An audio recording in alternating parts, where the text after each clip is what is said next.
മാംഗല്യം. ഏറെ നാളുകൾക്ക് ശേഷമാണ് അഭി മിഥുവിനോട് ഫോണിൽ സംസാരിക്കുന്നത്.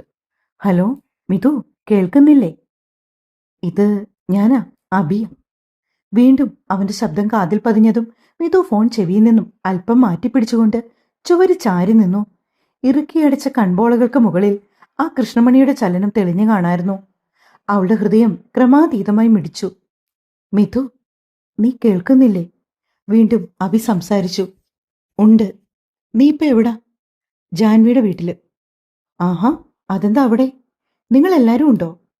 അഭിക്ക് ഓരോ കാര്യങ്ങളും ചോദിച്ചറിയാൻ ആകാംക്ഷയാണ്. എന്നാൽ മിഥു എല്ലാത്തിനും ഒന്നോ രണ്ടോ വാക്കിൽ മാത്രം മറുപടി ഒതുക്കി കളഞ്ഞു. എന്താ മിഥു, നിനക്കിത്ര ജാട?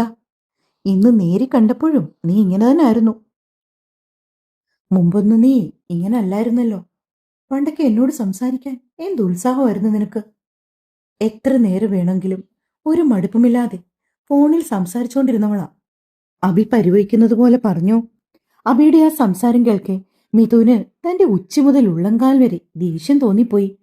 മാറിയത് ഞാനല്ല, നീ അഭി, നീ മാത്രം. പിന്നെ നീ പറഞ്ഞല്ലോ, ജാട. അതെനിക്കല്ല, നിനക്കാണ്. സ്വന്തം മനസാക്ഷിയോട് നീ ഇടയ്ക്കൊക്കെ ഒന്ന് ചോദിച്ചാ കൊള്ളാം. കോളേജ് കഴിഞ്ഞ് എല്ലാവരുടെയും കണ്ണുവെട്ടിച്ച് എങ്ങോട്ടോ പോയി, താമസിച്ചിരുന്ന സ്ഥലത്തു നിന്ന് മാറി, ഫോൺ നമ്പർ മാറ്റി. ഇത്രയൊക്കെ നിന്റെ ഭാഗത്തു നിന്നുണ്ടായിട്ടും ഞാനൊരു വാക്കെങ്കിലും നിന്നോട് ചോദിച്ചോ? എന്നിട്ടും പിന്നെ നിനക്ക് എങ്ങനെ പറയാൻ തോന്നുന്നു എനിക്കാണ് ജാടയെന്ന്? മിഥു ദേഷ്യത്തിൽ പറഞ്ഞു നിർത്തി. എടി, ഞാനൊന്നും പറയട്ടെ? വേണ്ട, നീ ഇനി കൂടുതൽ ഒന്നും പറയണ്ട. ഡീ, ഇപ്പോഴും അതൊക്കെ മനസ്സിലിട്ടുകൊണ്ടിരിക്കുക? ഞാൻ പറഞ്ഞില്ലേ, എന്റെ ഫോൺ നഷ്ടപ്പെട്ടു പോയി. അപ്പോഴെനിക്ക് എല്ലാവരുടെയും നമ്പരും കോണ്ടാക്ട്സും പോയി. നീ എന്താ എന്നെ ഒന്നും വിശ്വസിക്കാത്തത് പെണ്ണെ? ഇത് കുറച്ച് കഷ്ടമാണ് കേട്ടോ. അഭി വീണ്ടും പരിഭവം പങ്കുവയ്ക്കുകയാണ്. കേവലം ഒരു ഫോൺ നഷ്ടപ്പെട്ടു പോയാൽ തീർന്നു പോയേക്കാവുന്ന ബന്ധമായിരുന്നു നമ്മളുടേത്. എത്ര നല്ല സുഹൃത്തുക്കളായിരുന്നു നമ്മൾ. നിനക്ക് വേണോന്ന് വിചാരിച്ച എന്നെയും ജാനിയും കോണ്ടാക്ട് ചെയ്യാൻ പല വഴികളുണ്ടായിരുന്നു.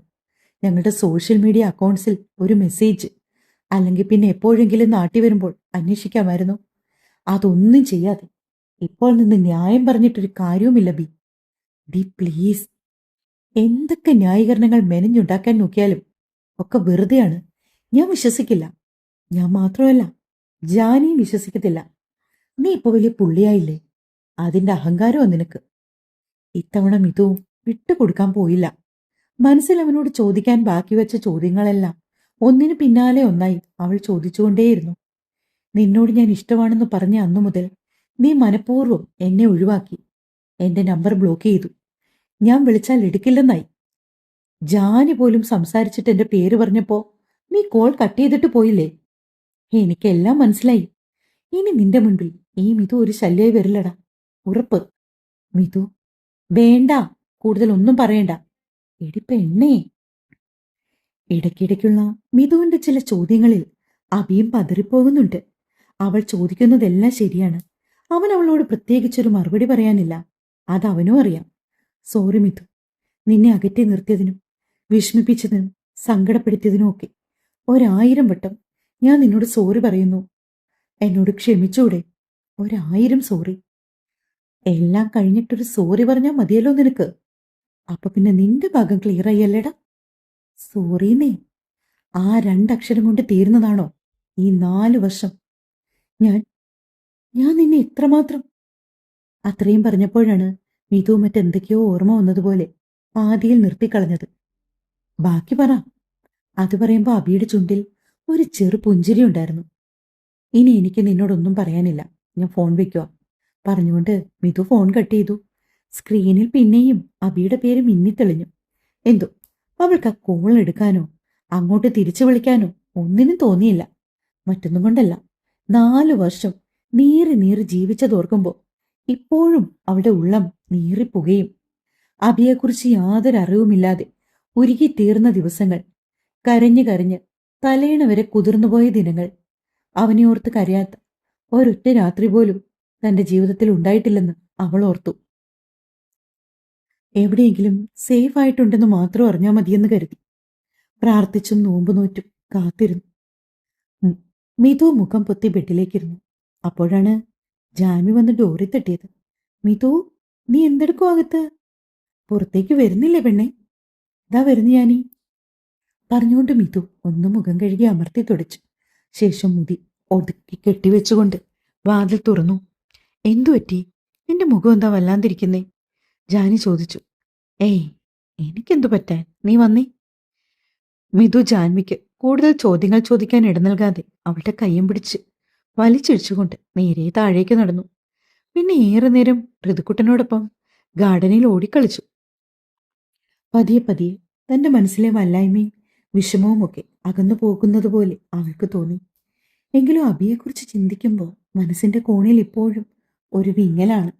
ഒപ്പം കഴിഞ്ഞുപോയ വർഷങ്ങളെക്കുറിച്ച് ഓർക്കുമ്പോൾ നെഞ്ചിലൂടെ ഒരു ഈർച്ചമൾ കടന്നു പോകുന്നത് പോലെയുള്ള വേദന തോന്നും. അതേസമയം ജാൻവി മിഥുവിനെ ശ്രദ്ധിക്കുന്നുണ്ട്. ഋതുക്കുട്ടന്റെ ഒപ്പമുള്ള നിമിഷങ്ങളിൽ അവൾ വളരെ സന്തോഷവതിയാണ്. പക്ഷെ അവന്റെ ശ്രദ്ധയൊന്ന് മാറുമ്പോൾ എന്തൊക്കെയോ ചിന്തകളിലേക്ക് അവൾ പോകുന്നതും ആ മുഖം സങ്കടം കൊണ്ട് മൂടുന്നതും എല്ലാം കാണുക ജാൻവിക്കും എന്തൊക്കെയോ സംശയങ്ങൾ തോന്നി. പക്ഷെ അവൾ മിഥുവിനോടൊന്നും ചോദിച്ചില്ല. ഗാർഡനിൽ ഏറെ നേരം സ്പെൻഡ് ചെയ്ത ശേഷം ഏകദേശം ഇരുട്ടിത്തുടങ്ങിയപ്പോഴാണ് എല്ലാവരും ഒന്നിച്ചകത്തേക്ക് വന്നത്. പിന്നെ കുഞ്ഞ് ഋതുക്കുട്ടനുള്ളത് കൊണ്ട് ആ വീട്ടിലൊന്നാകെ ഒരു ഉത്സവ പ്രതീതിയായിരുന്നു. മാനസിയും ജയനും അവനു വേണ്ടി ഒരുപാടധികം കളിപ്പാട്ടങ്ങൾ വാങ്ങി കൂട്ടിയിട്ടുണ്ട്. അതെല്ലാം ഹാളിൽ നിർത്തിവെച്ച് അതിന്റെ ഒത്ത നടുക്കിരുന്ന് കളിക്കുവാണവൻ. അവന്റെ അരികിൽ തന്നെ മിഥുവുമുണ്ട്. അവളെന്ന് വെച്ചാൽ കുഞ്ഞിന് ജീവനാണേ. അവന് തിരിച്ചതുപോലെ തന്നെ. അവനൊപ്പം ഇരിക്കുമ്പോൾ ചിലപ്പോൾ ഋതുക്കുട്ടനേക്കാൾ ചെറിയ കുട്ടിയായി മാറാറുണ്ട് മിഥു. അവൻ എന്തെങ്കിലും പറയുമ്പോൾ ജാൻവിയോട് പരിഭവം പറഞ്ഞ് അവൻ്റെ കൂടെ കളിച്ച് അങ്ങനെ ആ രാത്രി കഴിഞ്ഞു. പിറ്റേ ദിവസം അച്ചമ്മയുടെ ബർത്ത്ഡേ ആയതുകൊണ്ട് തന്നെ അവരെല്ലാവരും അതിരാവിലെ തന്നെ എണീറ്റു. പിന്നെ അച്ചമ്മയും കൂട്ടി എല്ലാവരും 2 വണ്ടികളിലായി കുടുംബക്ഷേത്രത്തിലേക്ക് തിരിച്ചു. മാനസിക നിർബന്ധമുണ്ടായിരുന്നു അമ്മയുടെ പിറന്നാൾ ദിവസം അമ്പലത്തിൽ പോകണമെന്ന്. കുറേയേറെ വർഷങ്ങൾ അവരെ വാക്കുകൊണ്ടും പ്രവൃത്തി കൊണ്ടും ദ്രോഹിച്ചതിനുള്ള ഒരു പ്രായശ്ചിത്തം കൂടിയായിരുന്നു അതൊക്കെ. അവരുടെ മനസ്സ് വിഷമിപ്പിച്ചിട്ടുണ്ടെങ്കിലും മാനസി ഇപ്പോൾ അച്ചമ്മയെ സ്നേഹം കൊണ്ട് മൂടാൻ ശ്രമിക്കുകയാണ്. മരുമകൾ തെറ്റുകൾ തിരിച്ചറിഞ്ഞ് തിരുത്തി അവൾ വന്നപ്പോൾ പരിഭവം ഒന്നുമില്ലാതെ അവരും മാനസിയെ ചേർത്ത് പിടിച്ചു. ജാൻവിയുടെ കുടുംബക്ഷേത്രത്തിൽ പരദേവതകൾക്ക് മുമ്പിൽ കൈതൊഴുതു നിൽക്കുമ്പോൾ മിഥുവിന്റെ മനസ്സ് ശൂന്യമാണ്. മിഴികൾ ഇറുക്കിയടച്ചപ്പോൾ അവളുടെ മനസ്സിൽ ഒരുവന്റെ മുഖം മിഴിവോടെ തെളിഞ്ഞു വന്നു.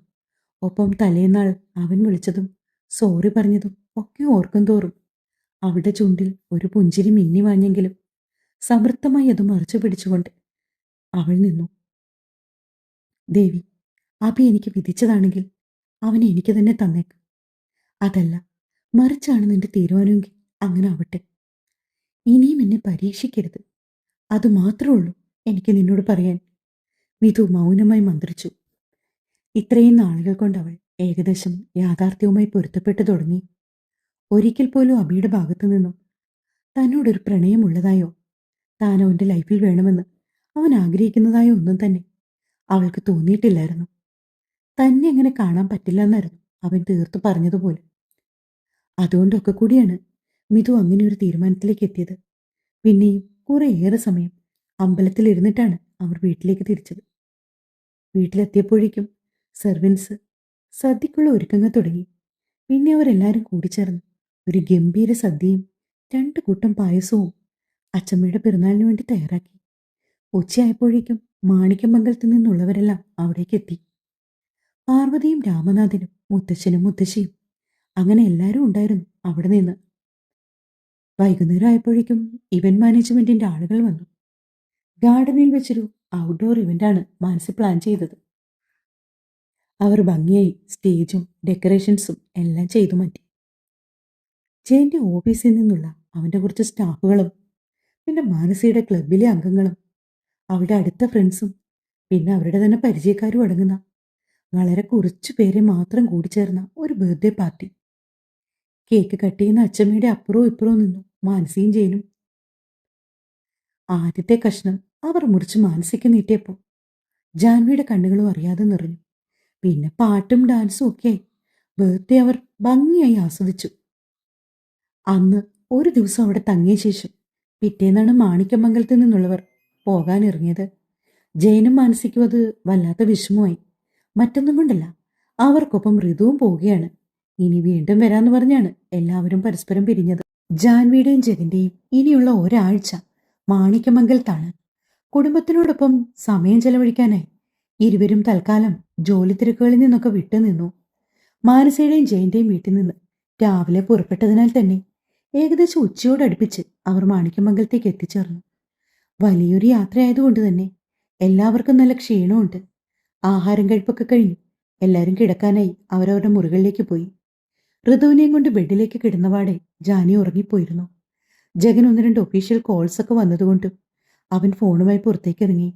വൈകുന്നേരം ചായ കുടിക്കാൻ നേരം പാർവതി ഒന്ന് വിളിച്ചപ്പോഴാണ് ജാൻവിയും ഋതുക്കുട്ടനും ഉണർന്ന് താഴേക്ക് ചെന്നത്. ജാൻവിയുടെ കണ്ണുകൾ അവിടെ ആകമാനം മിഥുവിനെ തിരഞ്ഞെങ്കിലും മിഥു അവിടെയൊന്നും ഉണ്ടായിരുന്നില്ല.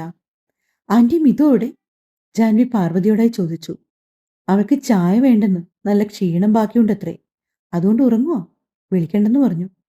പാർവതി പറഞ്ഞതും ജാൻവിയും കരുതി അവളെ വിളിച്ചു ബുദ്ധിമുട്ടിക്കേണ്ട, ഉറങ്ങിക്കോട്ടെന്ന്. അതേസമയം മിഥു ഗത്യന്തരമില്ലാതെ മുറിയിലൂടെ തലങ്ങും വിലങ്ങും നടക്കുകയാണ്. ഇന്നലെ രാത്രിയും ഇന്ന് രാവിലെയുമൊക്കെയായി 2-3 പ്രാവശ്യം അഭി അവളെ വിളിച്ചു. എന്തോ അവനെ അവഗണിച്ചു വിടാനാണ് അവൾക്ക് തോന്നിയത്. അവഗണനയുടെ വേദന അവനും മനസ്സിലാക്കട്ടെ, അതായിരുന്നു മിഥുവിന്റെ പക്ഷം. ഒടുക്കം 2-3 പ്രാവശ്യം അഭി നിർത്താതെ ഫോൺ വിളിച്ചത് നിവർത്തിയില്ലാതെ ആ കോള് അറ്റൻഡ് ചെയ്തവൾ. എന്താ അഭി നിനക്ക് വേണ്ടത്? അല്പം ദേഷ്യത്തോടെ തന്നെ അവൾ ചോദിച്ചു. നീ എന്തിനാ മിഥു ഇങ്ങനെ ചൂടാവുന്നത്?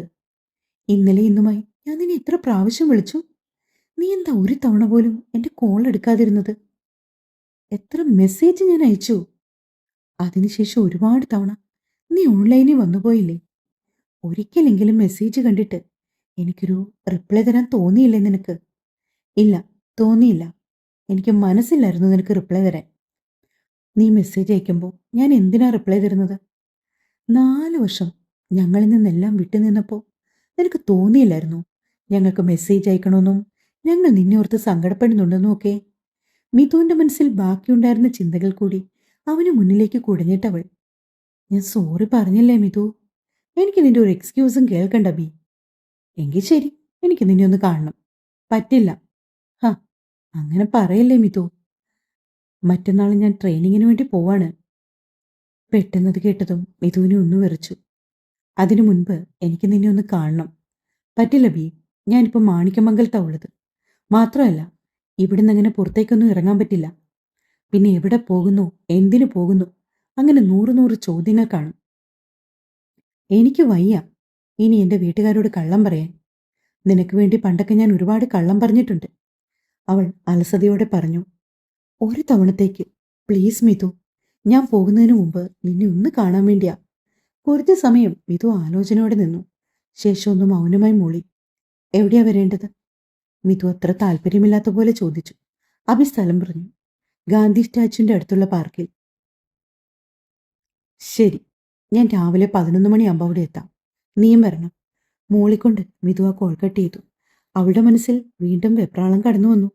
അവൻ എന്തിനായിരിക്കും തന്നെ കാണണമെന്ന് പറയുന്നത്? അവൻ ഉറപ്പായും അറിയാം താൻ ഇപ്പോഴും അവനെ പ്രണയിക്കുന്നുണ്ട് എന്നുള്ള സത്യം. ഒരുപക്ഷെ എന്നേക്കുമായി അവനെ മറക്കണമെന്ന് പറയാനായിരിക്കുമോ ഈ കൂടിക്കാഴ്ച? മിഥുവിന് തന്റെ ഹൃദയം പിളർന്ന് രണ്ടായി പോകും പോലെ ഒരു വേദന തോന്നി. നെഞ്ചിൽ കൈവച്ചുകൊണ്ടവൾ കട്ടിലേക്കിരുന്നു. ഇറുക്കിയടച്ച മിഴികൾക്കിടയിലൂടെ 2 തുള്ളി കണ്ണീരടർന്ന് അവളുടെ മടിയിലേക്ക് വീണ് ചിന്നിച്ചിതറി. രാത്രിയിൽ എല്ലാവരോടും ഒന്നിച്ച് ഭക്ഷണം കഴിക്കാൻ വേണ്ടി ഇരുന്നപ്പോഴാണ് ജഗൻ വളരെ സീരിയസ് ആയിട്ടൊരു കാര്യം മിഥുവിന്റെ മുൻപിലേക്ക് എടുത്തിട്ടത്. മിഥു, കഴിഞ്ഞ ദിവസം ഒരു മാരേജ് പ്രപ്പോസലിന്റെ കാര്യം ഞാൻ നിന്നോട് പറഞ്ഞിരുന്നില്ലേ? ആ പയ്യൻ നാട്ടിൽ വന്നിട്ടുണ്ട്. നാളെ അവനും അവന്റെ ഫാമിലിയും ഇവിടേക്ക് വരുന്നുണ്ട്. ഒരു 11 മണി ആവുമ്പോഴാണ് അവർ വരുന്നത്. നീ റെഡിയായി നിന്നോണം കേട്ടോ. ജഗൻ പറയുന്നത് കേട്ട് മിഥുവിനെ അപസ്മാരം ബാധിച്ചവളെ പോലെ നോക്കിയപടി ഇരിക്കുകയാണ്. എന്താടി നീ എന്നെ ഇങ്ങനെ നോക്കുന്നത്? ഇതിനു മുന്നേ നീ എന്നെ കണ്ടിട്ടില്ലേ? ജഗൻ ചെറിയൊരു പുഞ്ചിരിയോടെ മിഥുവിനെ നോക്കി. ഏട്ടാ, എനിക്കിപ്പോ വിവാഹമൊന്നും വേണ്ട. വിക്കി വിക്കിയാണ് അവൾ പറയുന്നത്. അത് നീയാണോ മിഥു തീരുമാനിക്കുന്നത്? ജഗൻ അവളെ കളിയാക്കിക്കൊണ്ട് ചോദിച്ചു. പിന്നെ എന്റെ വിവാഹകാര്യം ഞാനല്ലാതെ വേറെ ആരാ തീരുമാനിക്കുന്നത്? മിഥുവിന് ചെറിയ ദേഷ്യം വന്നു. തൽക്കാലം ഞാനും അച്ഛനും അമ്മയും കൂടിയാണ് നിന്റെ വിവാഹത്തിനെക്കുറിച്ചുള്ള ഒരു തീരുമാനം എടുത്തിരിക്കുന്നത്. നല്ലൊരു പയ്യനാണ്. അതുപോലെ അവന്റെ പേരൻസും ഫാമിലിയും ഒക്കെ നമ്മുടെ സ്റ്റാറ്റസിന് ചേരുന്നവർ തന്നെയാണ്. ഞങ്ങൾ 3 പേരും കൂടി എല്ലാം കണ്ട് ഇഷ്ടപ്പെട്ടതാണ്. ഇനി നീയും പയ്യനും തമ്മിൽ സംസാരിച്ചാൽ മാത്രം മതി. വളരെ നല്ലൊരു പേഴ്സണാലിറ്റിയാണ് അവൻ്റേത്. നിനക്ക് തീർച്ചയായിട്ടും അവനെ ഇഷ്ടപ്പെടും. ആവേശത്തോടെ ജഗൻ പറഞ്ഞു. യുഎസിലുള്ള ഡോക്ടറുടെ കാര്യമാണോ ജഗൻ പറയുന്നത്? ജാനി ചോദിച്ചതും ജഗൻ അതേന്ന് തലകുലുക്കി. ഈ വിവാഹം നടക്കുക തന്നെ ചെയ്യും. മിഥു എത്രയൊക്കെ എതിർത്താലും ശരി, ഞാനിത് നടത്തിയിരിക്കും. ഇതെന്റെ തീരുമാനമാണ്. ജഗൻ എഴുന്നേറ്റ് മിഥുവിനെ നോക്കി ഒന്നുകൂടൊന്ന് പറഞ്ഞു. ഏട്ടാ, എനിക്ക് കുറച്ച് സാവകാശം കൂടി തരാമോ പ്ലീസ്? യാചിക്കും പോലെ മിഥു ചോദിച്ചു. ഇല്ല മിഥു, ഇനി ഞാൻ സമ്മതിക്കത്തില്ല. എത്ര വർഷങ്ങളായിട്ട് നീ ഇങ്ങനെ ഞങ്ങളെ വട്ടം ചുറ്റിക്കുവാണ്. ഇനി നടക്കത്തില്ല. ഞങ്ങൾക്കും ആഗ്രഹമുണ്ട് നിന്റെ വിവാഹം നടന്നു കാണാനും നീ ഒരു കുടുംബമായിട്ടും കുഞ്ഞുങ്ങളുമായിട്ടും സന്തോഷത്തോടെ ജീവിക്കുന്നത് കാണാനുമൊക്കെ. മുത്തശ്ശിയും മുത്തശ്ശനും എന്നോട് എത്ര വട്ടം പറഞ്ഞു എന്നറിയാമോ? ഇനി ഞാൻ പിന്നോട്ടില്ല. ജഗൻ തീർച്ചപ്പെടുത്തി. മിഥു സങ്കടത്തോടെ അച്ഛനെയും അമ്മയും നോക്കി. ജഗന്റെ തീരുമാനത്തിന് സപ്പോർട്ട് ചെയ്യുന്ന വിധമായിരുന്നു അവരുടെ സംസാരം. മിഥു വളരെ വിഷമത്തോടെയാണ് അവളുടെ മുറിയിലെത്തിയത്. അബിയെ വിളിച്ച് താൻ നാളെ 11 മണിക്ക് എത്തില്ല എന്ന് പറയുവാനായി അവൾ അവന്റെ ഫോണിലേക്ക് കോൾ ചെയ്തു. മിടിക്കുന്ന ഹൃദയത്തോടെ അവൾ ബെഡിൽ അമർന്നിരുന്നു. ഹലോ മിഥു. അബിയുടെ ശബ്ദം കേട്ടതും അവിടെ നെഞ്ച് നീറിപ്പിടഞ്ഞു. ഹലോ മിഥു, നീ കേൾക്കുന്നില്ലേ? അവൻ വീണ്ടും അവളെ പേരെടുത്ത് വിളിച്ചു. അബി, ഞാനൊരു കാര്യം പറയാൻ വിളിച്ചതാ. എന്താടി, എന്തു പറ്റി? നിന്റെ സൗണ്ട് ആകെ വല്ലാണ്ട്. നീ കരഞ്ഞോ പെണ്ണേ? നാളെ 11 മണിയാകുമ്പോൾ എനിക്ക് പാർക്കിൽ വരാൻ സാധിക്കില്ല അബി. സങ്കടത്തോടെ പറയുകയാണവൾ. എന്താടാ, എന്തു പറ്റി? അത് പിന്നെ ഏട്ടൻ എനിക്ക് വേണ്ടി ഒരു പ്രൊപ്പോസലിന്റെ കാര്യം മുന്നേ പറഞ്ഞതാണ്. നാളെ ആ പയ്യനും വീട്ടുകാരും ഇവിടേക്ക് വരുമെന്ന്, എന്നെ പെണ്ണ് കാണാൻ. ഏട്ടനാണെങ്കിൽ ഈ വിവാഹം നടത്തുമെന്ന് പറഞ്ഞ് വാശിയാണ്. ഒരു നിമിഷത്തേക്ക് അബിയിൽ നിശബ്ദത പടർന്നു. മിഥു കരയുകയാണെന്ന് അവനും തോന്നി. എടോ, വിഷമിക്കരുത്. തനിക്ക് യോജിച്ച പയ്യനാണെങ്കിൽ ഉറപ്പായിട്ടും താൻ അയാളെ വിവാഹം കഴിക്കണം. തനിക്ക് നല്ലൊരു ലൈഫ് കിട്ടും. നമുക്ക് പിന്നീട് ഒരിക്കൽ കാണാം. അബി, എനിക്കിപ്പോഴും നിന്നെ നിന്നെ ഇഷ്ടം. മിഥു, മറ്റന്നാൾ കാലത്ത് ഞാൻ ഡൽഹിക്ക് പോകും. ഇടയ്ക്കൊക്കെ വിളിക്കാൻ കേട്ടോ. ഇനി ഒരിക്കലും എൻ്റെ ഫോൺ കംപ്ലൈൻ്റ് ആവാതിരിക്കാനും തൻ്റെ നമ്പർ മറക്കാതിരിക്കാനും ഞാൻ ശ്രദ്ധിച്ചോളാം. അവളുടെ മറുപടി കാക്കാതെ അബി ഫോൺ കട്ട് ചെയ്തു. തുടരും. പാവം മിഥു അല്ലേ? ഷോ, ഇനി എന്താവും പിള്ളേരെ? കഥ വായിച്ചിട്ട് നിങ്ങളുടെ അഭിപ്രായം പറയാൻ മറക്കല്ലേ. സ്നേഹത്തോടെ നിങ്ങളുടെ സ്വന്തം മിത്രവിന്ദ. Thank you.